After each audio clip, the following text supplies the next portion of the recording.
The alarm on my wrist buzzed at 2 in the morning, and I already knew who it was before I opened my eyes. Kestra was pacing the east corridor again. I pulled on my jacket and stepped out into the cold metal hallway of Outpost Varen, the joint station where humans and the Veiltar had been living side by side for almost 3 years. The lights were dimmed to night cycle, but I could hear her before I saw her, claws on steel flooring, a low, rough breathing that wasn't quite a growl and wasn't quite exhaustion, but sat somewhere painful in between. She turned the corner ahead of me, tall and lean, her fur the color of wet ash, her eyes a burning amber that had lost all their shine.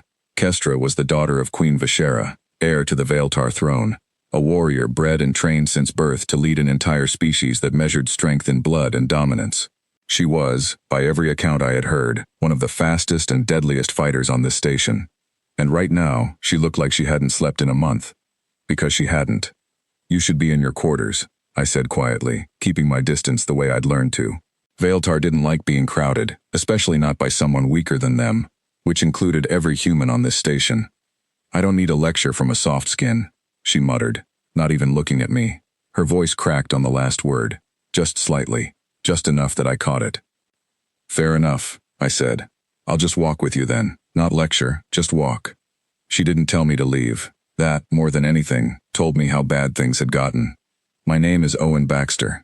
I'm an engineer, technically, assigned to keep the station's environmental systems running, but over the years I'd become something like an unofficial translator between our two species, mostly because I was patient, and mostly because I didn't scare easily. Humans weren't strong compared to the Veiltar. We weren't fast, we weren't armed with claws or fangs, we didn't have their heightened senses, but we had learned, slowly, painfully, that being unimpressive had its own kind of value out here among the stars. We walked in silence for a while, her claws clicking against the floor, my boots barely making a sound in comparison. She kept glancing at shadows, at doorways, at the reflections in the windows like she expected something to lunge out at her. I had seen soldiers do that after too many sleepless nights. I had seen it in my own reflection once, a long time ago, back on Earth, before I ever left home. "Would it help to talk?" I asked. "No." "All right." We kept walking. 10 more minutes passed before she spoke again, and when she did, her voice was smaller than I had ever heard it. "I have not slept properly in 26 days. I didn't say anything. I just listened. My trial for succession is in 9 days. If I appear weak before it, if my pack senses hesitation in me, someone will challenge me for the throne. And if I cannot sleep, I cannot heal. And if I cannot heal, I will lose. Do you understand what that means, Owen?" I did, actually. I had read enough about Veiltar politics to know that succession trials among her people weren't just ceremonial. They were physical, brutal, by our standards, though the Veiltar called it tradition, a show of strength before the whole pack. "Why can't you sleep?" I asked. "Is it the trial itself, or something else?" She stopped walking. For a long moment she just stood there, staring down the corridor at nothing, her ears flattening slightly against her skull. "Among my people, sleep is surrender," she finally said. "To close your eyes near another is to hand them your throat. It can only be done with someone who has submitted to you completely, or to whom you have submitted completely. There is no middle ground, no safety in between, and you have no one like that here. My guards would use it against me. My rivals would use it against me. Even my own mother cannot know how tired I am, or she will believe I am not ready to rule." Her amber eyes finally turned to me, tired and sharp at the same time. "There is no one on this entire station I can close my eyes near. Not one." I thought about that for a moment, about what it must be like to belong to a species so wired for hierarchy that even rest became a kind of warfare. "What about someone who isn't part of any of that?" I asked slowly. "Someone who isn't pack, isn't a rival, isn't trying to take your throne or prove anything to anyone." She looked at me like I had suggested something absurd. "You mean a human?" "I mean me, specifically, since I'm the one standing here at 2 in the morning instead of sleeping like a reasonable person." I shrugged, trying to keep it light. "I'm not exactly a threat to your throne, Kestra. I can barely lift the crates in the supply bay without help." For the first time in weeks, something that might have been the ghost of a laugh moved across her face. It vanished almost as fast as it came, but I saw it. "You don't understand what you're offering," she said. "Probably not," I admitted, "but I'm offering it anyway." She didn't answer that night. She just turned and walked back toward her quarters, and I let her go, telling myself I had done what I could, and that was that. I was wrong, of course. That was only the beginning. 3 nights later, my door chimed at 1:30 in the morning. I opened it to find Kestra standing in the hallway, swaying slightly on her feet, her eyes rimmed red, her breathing shallow and uneven. She looked like she had been fighting something invisible for hours. "I need to ask you something," she said, and her voice shook in a way that scared me more than any growl ever could have. "And I need you to answer honestly. Okay.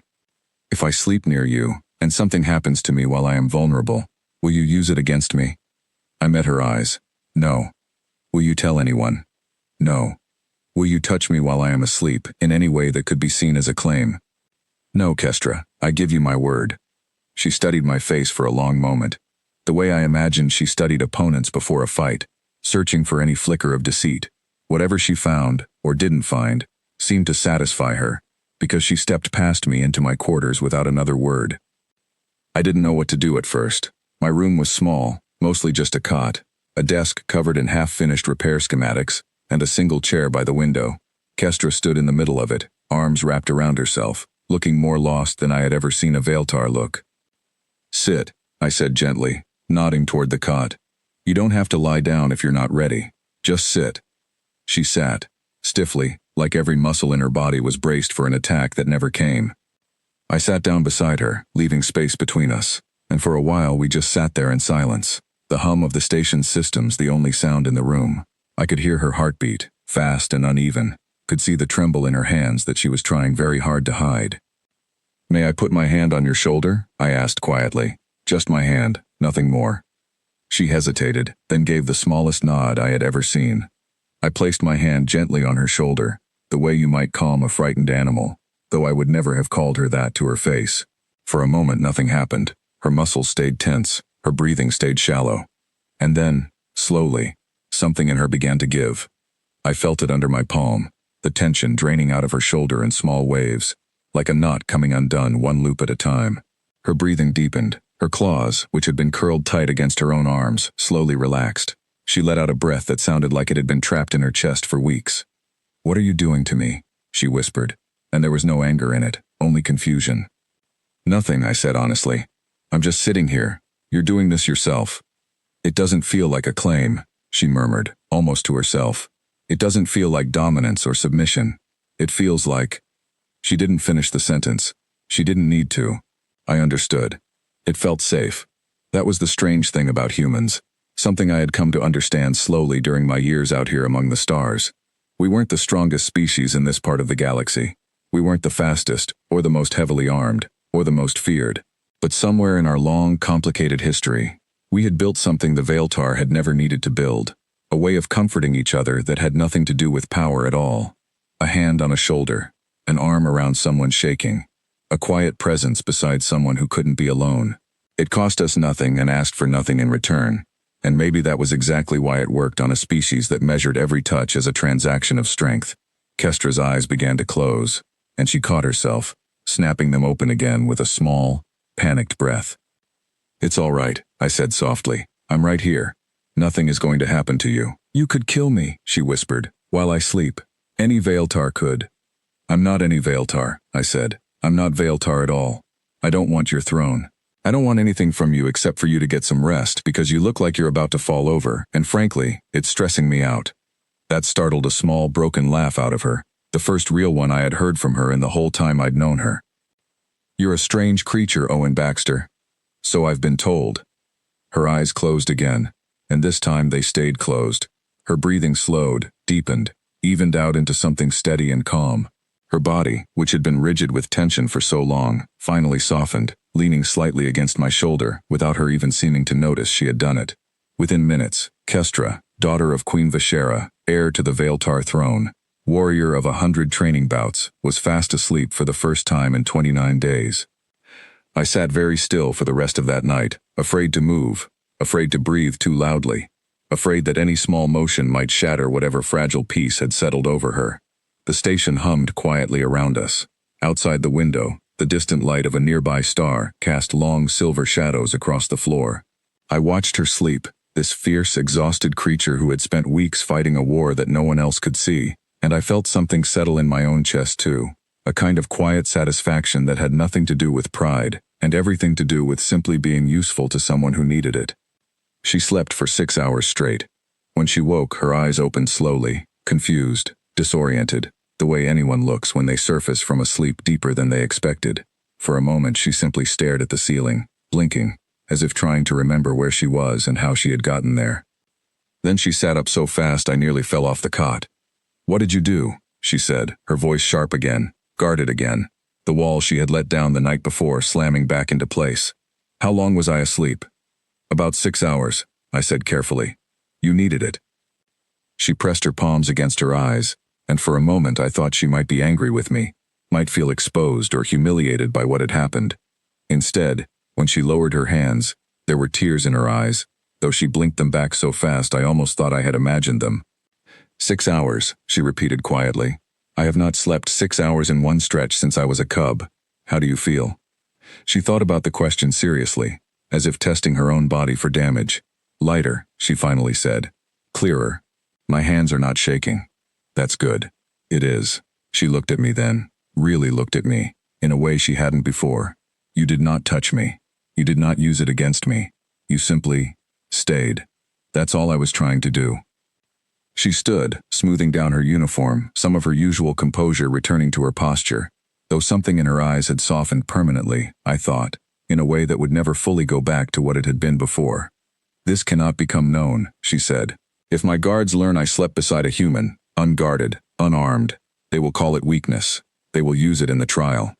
I won't say a word, I promised. But Kestra, you can't keep doing this alone. The trial is in 6 days now. You'll need more nights like this, not fewer." She hesitated at the door, her hand resting against the frame. "Would you allow it, again?" "Every night until your trial, if you need it," I said. "No conditions, no claims, just sleep." She nodded once, sharp and quick, the way her people nodded when a decision had been made and would not be discussed further. Then she left, and I sat alone in my quarters for a long while afterward, thinking about how strange it was that the smallest, softest thing I had to offer had turned out to be the thing she needed most. Over the following nights it became a quiet routine between us. She would arrive late, always in secret, always careful that no one saw her slip into my quarters. Each night the same simple ritual. She would sit, I would ask permission before any touch, and slowly, night by night, the tension in her shoulders eased faster, the shaking in her hands settled sooner, until by the 5th night she was sinking into sleep within 20 minutes of arriving. We didn't talk much during those hours, but what conversation we did have stitched together a picture of her life I hadn't fully understood before. She told me about her mother, the Queen, whom she loved fiercely but who had never once, in Kestra's entire life, allowed herself to appear tired in front of her daughter, because a queen who rested was a queen inviting challenge. She told me about losing her older sibling in a trial years before I had arrived on the station, a loss that still sat unspoken and unhealed somewhere beneath all that exhaustion. She told me, on the 4th night, in a voice so quiet I almost missed it, that she had been afraid the whole time that if she truly let herself rest, she might not have the strength to wake up fighting again. "You will," I told her that night.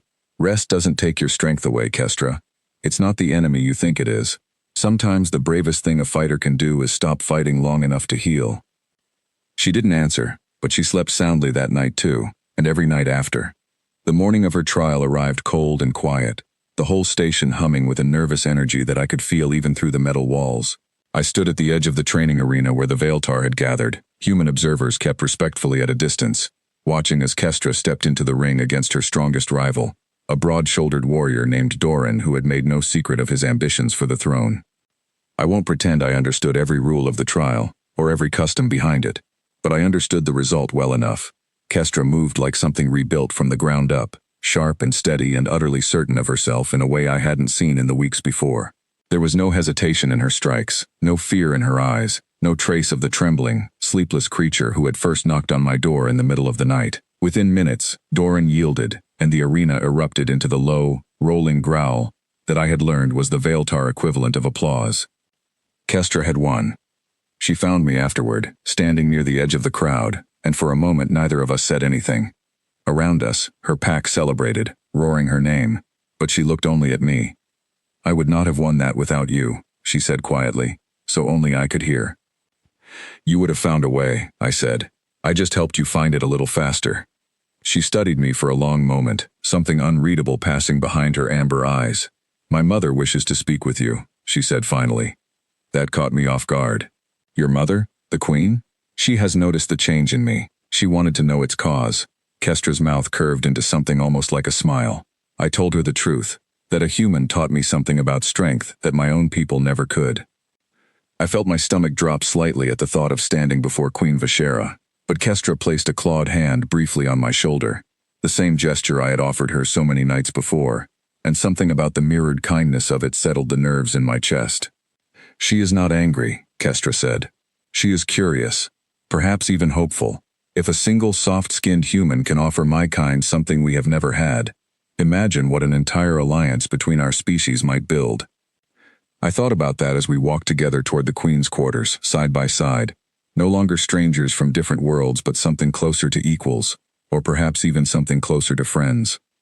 Maybe that was the real lesson of it all, the one I would carry with me long after I left this station and returned home to Earth one day. Strength wasn't always about claws or speed or the ability to win a fight in an arena. Sometimes strength was quieter than that. Sometimes it was simply the willingness to sit beside someone in their worst hour, and stay, and ask nothing in return. Humanity might never be the fiercest species among the stars. We might never outfight, outrun, or outpower the countless powerful beings we would meet on our long journey outward, but somewhere in our long, complicated history, we had learned how to hold each other steady in the dark, and it turned out that was a kind of strength the whole galaxy was hungry for. Kestra walked a little taller beside me that day, well rested for the first time in longer than she could remember, and I found myself thinking that maybe, just maybe, that was the greatest thing I would ever build out here among the stars. Not a machine, not a station, not a treaty. Just trust, one quiet night at a time.